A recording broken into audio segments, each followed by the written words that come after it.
हाँ जी, good morning. परिष्कार कला से सरदार सर के यूट्यूब चैनल में आप सभी का तहे दिल से स्वागत है। आज है 10 जनवरी, तो हम इस वीडियो में 10 जनवरी से रिलेटेड जितने भी करंट अफेयर के क्वेश्चन बनते हैं उनके बारे में डिस्कस करेंगे। ये वीडियो आप अंत तक ज़रूर देखना। अंत में मैं आपसे एक क्वेश्चन पूछता हूँ, उसका आंसर भी मुझे ज़रूर देना। और ये वीडियो अगर आपको हेल्पफुल लगे तो अपने दोस्तों के पास शेयर करना मत भूलना। और अगर आप इस चैनल पर आप नए हो तो इस चैनल को सब्सक्राइब कर देना, जो लाल बटन आता है उसको दबा देना और उसके पास पास में जो घंटी होती है उसको भी बजा देना, ताकि जब भी कोई सूचना या वीडियो अपलोड हो तो तुरंत आपके पास नोटिफिकेशन पहुंच जाए और उस स्टडी मटेरियल का है वो तुरंत आप फ़ायदा उठा सकें और तुरंत अपनी परिष्कार से जुड़ सकें। तो चलिए देर नहीं करते हुए अपन स्टार्ट करते हैं, लेकिन हमेशा की तरह पहले अपन क्विक रिवीजन पढ़ लेते हैं। जो अपन ने कल क्या पढ़ा उसके बारे में डिस्कस करते हैं। केरल राज्य चलचित्र अकादमी के अध्यक्ष है वो रंजीत बालकृष्णन बने हैं। भारत और अन्य 5 देशों ने है वो ड्रैगन अभ्यास है वो प्रारंभ किया है। और उत्तर प्रदेश राज्य ने तीसरे राष्ट्रीय जल पुरस्कार में प्रथम पुरस्कार जीता है। प्रधानमंत्री जी के द्वारा है 25वें राष्ट्रीय युवा महोत्सव की मेजबानी कौन करेगा, तो ये पुडुचेरी करेगा, ये घोषणा की गई है। उत्तराखंड के धारचूला में महाकाली नदी पर पुल किस देश के सहयोग से बनाया जा रहा है, तो नेपाल के सहयोग से। ममता बियॉन्ड 2021 पुस्तक का विमोचन 24 जनवरी को होगा। और असम राज्य सरकार द्वारा है राष्ट्रीय डेयरी विकास बोर्ड के साथ समझौता किया गया है। और पावर एंड एनर्जी श्रेणी में रजत पुरस्कार किसने जीता है, तो ये दिल्ली विद्युत निगम ने जीता है। ओडिशा लिमिटेड में ग्रीन एनर्जी डेवलपमेंट कॉरपोरेशन ने किसके साथ समझौता किया है, तो एनएचपीसी के साथ। और शेफाली वर्मा है वो बैंक ऑफ बड़ौदा की ब्रांड एम्बेसडर बनी है। असम राइफल के 20वें महानिदेशक के रूप में किसे चुना गया है, तो मेजर जनरल विकास लखेरा जी को चुना गया है। भारतीय सेना द्वारा कहाँ पर राफेल एम लड़ाकू विमान का परीक्षण किया गया है, तो गोवा के हंसा में किया गया है। संघाई सहयोग संगठन एससीओ के नए महासचिव कौन बने हैं, तो झांग मिंग बने हैं। ई गवर्नेंस पर 24वें सम्मेलन का उद्घाटन जितेंद्र सिंह ने किया है। भारतीय मानक ब्यूरो का 75वां स्थापना दिवस है वो 6 जनवरी को मनाया गया। अब अपन आज का पहला क्वेश्चन क्या है उससे रूबरू होते हैं। तो पहला क्वेश्चन है आपके सामने, खादी और ग्रामोद्योग आयोग ने कहाँ से मोबाइल हनी प्रोसेसिंग वैन का आरंभ किया है, तो ये कहाँ से किया है इसके बारे में देखते हैं। इसका सही आंसर है वो गाजियाबाद से किया है। ऑप्शन नंबर सी इसका सही आंसर है। गाजियाबाद कहाँ है, तो गाजियाबाद उत्तर प्रदेश में है। कहाँ पर है, उत्तर प्रदेश में है। और ये गाजियाबाद के कौन से गांव में किया गया है, तो गांव का मैंने नाम नोट कर रखा है, ये सिरोरा गांव है। वहाँ पर मोबाइल हनी प्रोसेसिंग वैन का प्रारंभ किया गया है। और किसने किया है, तो अध्यक्ष विनय कुमार जी ने किया है। लागत कितनी है इस पर, तो इस पर 15 लाख रुपए की लागत आएगी। ये 8 घंटे में 300 किलो शहद है वो प्रस्कृत कर सकती है। जो वैन चलाई गई है ना, ये इसके बारे में ये डिटेल है। और गाजियाबाद में किया गया है, यूपी में किया गया है। और यूपी के सीएम योगी आदित्यनाथ जी है, आप सबको पता है। और यूपी की कैपिटल क्या है, तो लखनऊ है, जो गोमती नदी के किनारे बसा हुआ है। और वहाँ पर अलीगढ़ का नाम बदलकर हरिगढ़ कर दिया गया है। और अभी झांसी रेलवे स्टेशन का नाम बदलकर वीरांगना लक्ष्मीबाई रेलवे स्टेशन कर दिया गया है। नेक्स्ट क्वेश्चन देखते हैं। नेक्स्ट क्वेश्चन है अपना, खेल मंत्रालय द्वारा शीतकालीन ओलंपिक में शामिल होने की किसे मंजूरी दी गई है, तो शीतकालीन ओलंपिक में शामिल होने की मंजूरी है वो किसे दी गई है, तो मोहम्मद आरिफ खान जी को है वो अनुमति मिल गई है। शीतकालीन ओलंपिक जो कब आयोजित होंगे, तो उसके बारे में देखते हैं। ये फरवरी 2022 में आयोजित होंगे। और target Olympic podium scheme core group में शामिल किया जाएगा किसे, मोहम्मद आरिफ खान को। और ये शीतकालीन ओलंपिक है वो फरवरी में खेले जाएंगे। और कहाँ पर खेले जाएंगे, तो बीजिंग चीन में खेले जाएंगे। कहाँ पर, बीजिंग चीन में खेले जाएंगे। ऑप्शन नंबर बी इसका सही आंसर है। नेक्स्ट क्वेश्चन से टकराते हैं अपन। नेक्स्ट है अपना, किस राज्य के राज्यपाल द्वारा 9वें नॉर्थ ईस्ट फेस्टिवल का उद्घाटन किया गया है, तो किस राज्य के राज्यपाल ने 9वें नॉर्थ ईस्ट फेस्टिवल का उद्घाटन किया गया है। अब नॉर्थ में जाओ तो नॉर्थ में इसमें ये 3 राज्य है, वो है अपना राजस्थान, तो इसमें सबसे पहले कट जाता है क्योंकि ये नॉर्थ के 3 राज्य है। तो फिर बाद में अपन इसमें देखते हैं, तो ये असम है, उसका सही आंसर है। असम के राज्यपाल जी कौन है, जगदीश मुखी है। और जिनके द्वारा है वो 9वें नॉर्थ फेस्टिवल का उद्घाटन किया गया है।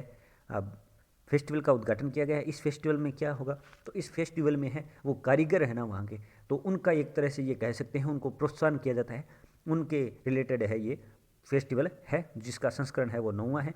अब असम, ऑप्शन नंबर ए इसका सही आंसर है। असम की कैपिटल दिसपुर है। सीएम हेमंता बिस्वा शर्मा है। नेशनल पार्क के मामले में 30 स्थान पर है।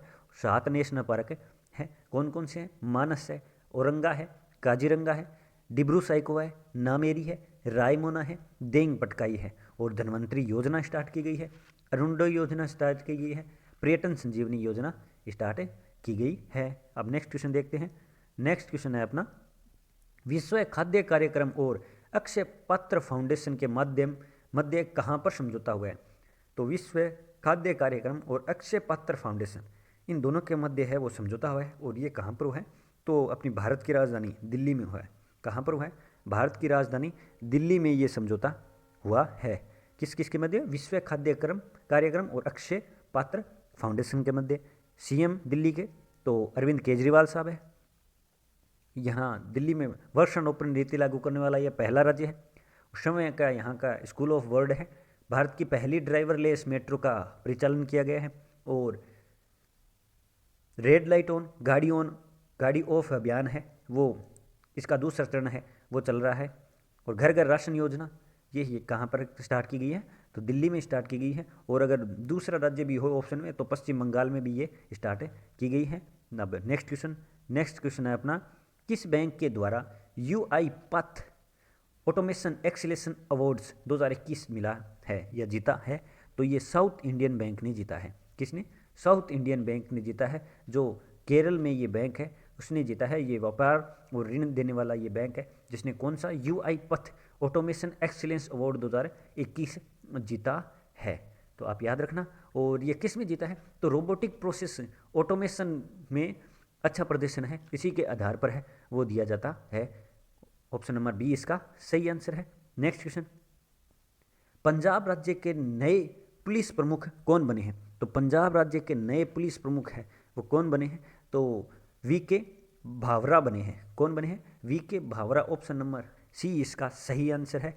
ये पंजाब के नए डीजीपी बने हैं। और ये किसका स्थान लेंगे, तो ये लेंगे सिद्धार्थ चट्टोपाध्याय की जगह लेंगे। किसका, सिद्धार्थ चट्टोपाध्याय की जगह लेंगे। और ये जो चरणजीत सिंह चन्नी पंजाब के सीएम हैं, आप सबको पता है अभी पीछे 2 महीने पहले ही ये सीएम बने हैं।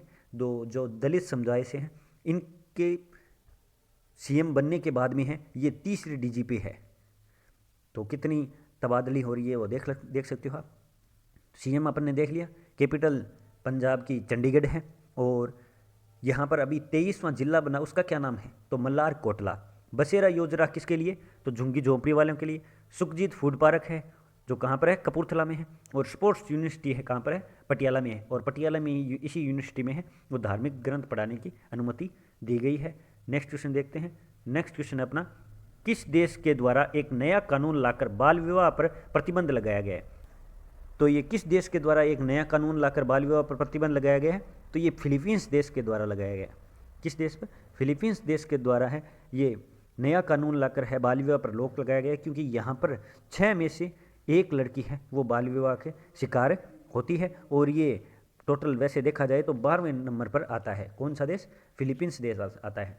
अभी अपन हाल ही में चर्चा की थी कि जो ये बाल विवाह कानून है ये अपने भारत में भी कौन से राज्य हैं जिसका गांव है वो पूर्णतः बाल विवाह मुक्त हो गया है। वो अपन ने 2 दिन पहले ही डिस्कस किया। आप मुझे उसका आंसर है वो कमेंट बॉक्स में ज़रूर देना। नेक्स्ट क्वेश्चन देखते हैं। नेक्स्ट क्वेश्चन है अपना, हाल ही में 2.5 साल बाद अमेरिका देश को आमों का निर्यात फिर से किस देश ने प्रारंभ किया है या प्रारंभ करने की घोषणा की है। तो ये अपने भारत देश ने है वो 2.5 साल के बाद में है वो आमों की है वो निर्यात करने की घोषणा की है। किसको, अमेरिका देश को। और इसके साथ है वो आम के साथ साथ है वो अनार भी दिए जाएंगे, अनार का व्यापार भी किए जाएंगे। किसके द्वारा, भारत और अमेरिका के बीच में। अब अमेरिका के राष्ट्रपति कौन है, तो जो बाइडेन है। और उपराष्ट्रपति कमला हैरिस है। नेक्स्ट क्वेश्चन देखते हैं। धनुष का गुणा थिलाकार ने टेस्ट क्रिकेट से संन्यास लिया है, ये किस देश के खिलाड़ी हैं? तो धनुष्का ये किस देश के खिलाड़ी है? तो ये श्रीलंका देश के खिलाड़ी है। आपने नाम नहीं सुना होगा क्योंकि इनका करियर है वो बहुत ही कम रहा है, और ये लास्ट मैच 2018 में खेला था। कब खेला था? 2018 में खेला था। इन्होंने 8 जनवरी को है वो संन्यास लेने की घोषणा कर दी टेस्ट क्रिकेट से, और ये 8 मैच है, मात्र 8 मैच है वो टेस्ट खेले, जिसमें 299 रन बनाए, 61 इनका सर्वाधिक स्कोर था, 2 अर्धशतक लगाए, और 50 है वो मात्र वनडे खेले हैं अभी तक, और 30 T20 खेले हैं। तो आप देख सकते हो इनका करियर कितना रहा है। तो श्रीलंका देश के ये खिलाड़ी हैं। नेक्स्ट क्वेश्चन, किस देश के द्वारा फैक्ट्री रोबोट बनाया गया है जो दिमाग पढ़ सकता है? तो किस देश के द्वारा फैक्ट्री रोबोट बनाया गया जो दिमाग पढ़ सकता है? तो ऐसे कारनामे एक ही देश कर सकता है, वो है चीन। चीन है वो ऊटपटांग काम है वो करता रहता है। तो ये फैक्ट्री रोबोट बनाया है जो 96% सटीकता से है वो दिमाग है वो पढ़ सकता है। और ये चाइना की कौन सी यूनिवर्सिटी ने बनाया है? तो चाइना की 3 गॉर्जियस यूनिवर्सिटी है उसके द्वारा ये डेवलप किया गया है। नेक्स्ट क्वेश्चन देखते हैं, लेकिन उससे पहले अपन थोड़ा चाइना के बारे में भी डिस्कस कर लेते हैं। तो चाइना की कैपिटल कौन सी है? तो चाइना की कैपिटल बीजिंग है, और वहाँ के राष्ट्रपति कौन है? तो शी जिनपिंग है। वहाँ पर साइनोफार्म वैक्सीन बनाई गई है जो किसके लिए है? तो कोरोना के लिए है। मार्स रोवर का जुरोंग मंगल ग्रह पर है वो सफल परीक्षण किया गया है, और ई कचरे में ये पहले स्थान पर है। और अगर आपको ये पूछे कि प्लास्टिक कचरे में पहले स्थान पर कौन सा है, तो अमेरिका देश है वो प्लास्टिक कचरे में पहले स्थान पर है। हाई स्पीड मैगलेव का सफलतापूर्वक परीक्षण भी चीन के द्वारा किया गया है। नेक्स्ट क्वेश्चन देखते हैं। नेक्स्ट क्वेश्चन है, अकादमी पुरस्कार जीतने वाले पहले अश्वेत किस अभिनेता का निधन हुआ है? तो अकादमी पुरस्कार जीतने वाले पहले अश्वेत अभिनेता का निधन हुआ है, उनका क्या नाम है? तो पाइटियर नाम है इनका। क्या नाम है? पाइटियर है वो इनका नाम है, जो अकादमी पुरस्कार जीतने वाले थे। अब इनके बारे में डिस्कस करते हैं। इनके नाम ऑस्कर अवार्ड भी इनके नाम किया गया है, और इन्होंने 1963 में है वो लिलीज ऑफ द फील्ड ये अवार्ड भी अपने नाम किया। और जो एलिजाबेथ वहाँ की रानी सेकंड थी, उन्होंने है इन्हें नाइट की उपाधि दी थी। और 1974 में है वो जापान के राजदूत भी रहे थे। और 2009 में बराक ओबामा वहाँ के राष्ट्रपति थे, उनके द्वारा है वो बेस्ट नागरिक अवार्ड भी दिया गया था। किसे? तो पाइंटियर को दिया गया था, जिनका निधन हो गया है। नेक्स्ट क्वेश्चन देखते हैं अपन। नेक्स्ट क्वेश्चन है, एनएसओ ने वित्त वर्ष 2021-22 की आर्थिक वृद्धि कितने प्रतिशत रहने का अनुमान लगाया है? तो वित्त वर्ष 2021-22 की आर्थिक वृद्धि है वो कितने प्रतिशत रहने का अनुमान लगाया है? तो ये 9.2% रहने का अनुमान लगाया है। पिछले साल 7.3% थी, तो उससे ये वृद्धि हुई है। तो वृद्धि का अनुमान है, क्योंकि पिछले साल है वो थोड़ा कोरोना का चपेट आ गया था, तो अब थोड़ा धीरे धीरे खुलने लगा है। लेकिन वापस ये कोरोना है वो जितने फ़ोन में अपडेट आते हैं वैसे इसी में अपडेट आते रहते हैं। तो देखो ये कितनी सटीक बैठती है जीडीपी जो एनएसओ ने जारी की है। ऑप्शन नंबर बी इसका सही आंसर है। नेक्स्ट क्वेश्चन देखते हैं अपन। भारत का पहला बहुआयामी साहसिक खेल का अभियान फ्लैग इन किसने किया है? तो फ्लैग इन बहुआयामी साहसिक भारत का पहला अभियान है, ये किसने स्टार्ट किया है? तो राजनाथ सिंह जी ने स्टार्ट किया। राजनाथ सिंह कौन है? तो रक्षा मंत्री है। ये क्वेश्चन एक तरह से वैसे तो अपन ने डिस्कस कर लिया था, लेकिन मुझे थोड़ा सही लगा तो मैंने सोचा एक बार वापस इसका डिस्कस कर सकते हैं। तो और ये कब किया गया था? तो 7 जनवरी को किया गया था, जिसमें टोटल 12 लोग शामिल हुए, जिसमें 8 है वो सेना के जवान थे। नेक्स्ट क्वेश्चन देखते हैं। नेक्स्ट क्वेश्चन है अपना, भारतीय कंपनी सचिव संस्थान के 3 दिवसीय राष्ट्रीय सम्मेलन की क्या थीम थी? तो भारतीय कंपनी सचिव संस्थान के 3 दिवसीय सम्मेलन की क्या थीम थी? ये इसकी क्या थीम थी? तो गुड गवर्नेंस द यूनिवर्सल धर्म। क्या थीम थी? गुड गवर्नेंस द यूनिवर्सल धर्म है, ये इसकी थीम थी, जो हैदराबाद में कहाँ पर किया गया था? तो हैदराबाद में ये 3 दिवसीय राष्ट्रीय सम्मेलन है वो आयोजित किया गया था, जिसकी थीम है गुड गवर्नेंस द यूनिवर्सल धर्म। तो आप याद रखना, अच्छा क्वेश्चन है। नेक्स्ट क्वेश्चन पर चर्चा करते हैं, और इस वीडियो का लास्ट क्वेश्चन है वो, हाल ही में क्रेडिट सूचना कंपनियों का डेटा दोहन करने वाली संस्थाओं के लिए मानदंड किसने निर्धारित किया है? तो मानदंड किसने निर्धारित किया है? तो कंपनियों को डेटा दोहन के लिए तो आरबीआई ने निर्धारित किया है। किसने? आरबीआई ने निर्धारित किया गया है। ये ADB, Asian Development Bank, WHO, World Health Organization, और ये आरबीआई के द्वारा किया गया है। तो रिजर्व बैंक ऑफ इंडिया, जिसकी स्थापना 35 को होती है ली कमीशन आयोग से, और प्रेजेंट टाइम में गवर्नर कौन है, तो शक्तिकांत दास है। और ये लास्ट डोज का क्वेश्चन है जिसका काफ़ी लोगों ने सही आंसर दिया, उनका तहे दिल से शुक्रिया। और ये आपके लिए छोड़ा गया क्वेश्चन है, आप इसका आंसर मुझे कमेंट बॉक्स में ज़रूर देना। और ये वीडियो अगर आपको अच्छा लगे तो अपने दोस्तों के पास शेयर ज़रूर करना, और पीडीएफ के लिए आप टेलीग्राम चैनल को ज्वाइन करना मत भूलना। तो चलिए अब मैं आपसे आगे लेता हूँ, कल फिर मिलते हैं। जय हिंद, जय भारत, धन्यवाद।